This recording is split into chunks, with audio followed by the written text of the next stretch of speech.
গতকাল উত্তরবঙ্গের দিনহাটা থেকে নির্বাচনী সভা করেছিলেন মুখ্যমন্ত্রী মমতা বন্দ্যোপাধ্যায় এবং আজ মাথায় তার উত্তরবঙ্গের নির্বাচনী জনসভা তিনি জনসভা এখানে শেষ হল। এবং আজ কিন্তু দেখা গিয়েছে গতকালের মধ্যে কেন্দ্রের নরেন্দ্র মোদী সরকারের বিরুদ্ধে কিন্তু আজ অব্যাহত রেখেছেন। গতকাল কিন্তু আমরা দেখেছি যে আজ কিন্তু আমরা দেখলাম যে শুরু থেকে কিন্তু কোচবিহারের ব্যাপক উন্নয়নের বিভিন্ন চিত্র তিনি আজ এখানে তুলে ধরলেন এবং পাশাপাশি কিন্তু তিনি কেন্দ্রের নরেন্দ্র মোদী সরকারকে বিভিন্নভাবে তিনি তোপ রাখলেন। গতকাল তিনি বলেছিলেন যে এক্সপায়ারি প্রধানমন্ত্রী, আজও কিন্তু তাকে সেভাবেই কিন্তু তিনি তোপ দেখেছেন।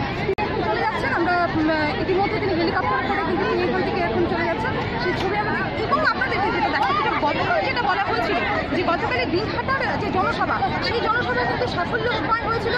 প্রচুর পরিমাণে কানায় জমায়েত ছিল তৃণমূল কর্মী সমর্থকদের। আমরা এখন যে মমতা বন্দ্যোপাধ্যায় তিনি হেলিকপ্টারে উঠছেন, সেই দৃশ্য দেখার জন্য কিন্তু তার দলীয় কর্মী সমর্থকরা কিন্তু এখন সেখানে কিন্তু দাঁড়িয়ে রয়েছে।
আপনারা দেখছেন যে এখানে দাঁড়িয়ে ছিলেন তারা কর্মী সমর্থকরা।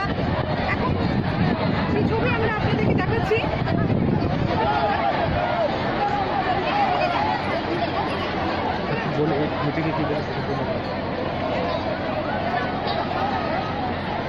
আজকের এই জনসভা থেকে কিন্তু মুখ্যমন্ত্রী মমতা বন্দ্যোপাধ্যায় তিনি কিন্তু কেন্দ্রের একাধিক নীতি যেমন এনআরসি, নোটবন্দি এবং জিএসটির বিরুদ্ধে কিন্তু এখান থেকে বিভিন্নভাবে কিন্তু তিনি তোপ দেখেছেন কেন্দ্রের মোদী সরকারের বিরুদ্ধে। এবং তার যে উন্নয়ন হয়েছে গোটা পশ্চিমবঙ্গ জুড়ে এই 8 বছরে, সেই প্রসঙ্গ কিন্তু তিনি বারবার আজকের এই জনসভা থেকে কিন্তু বলেছেন।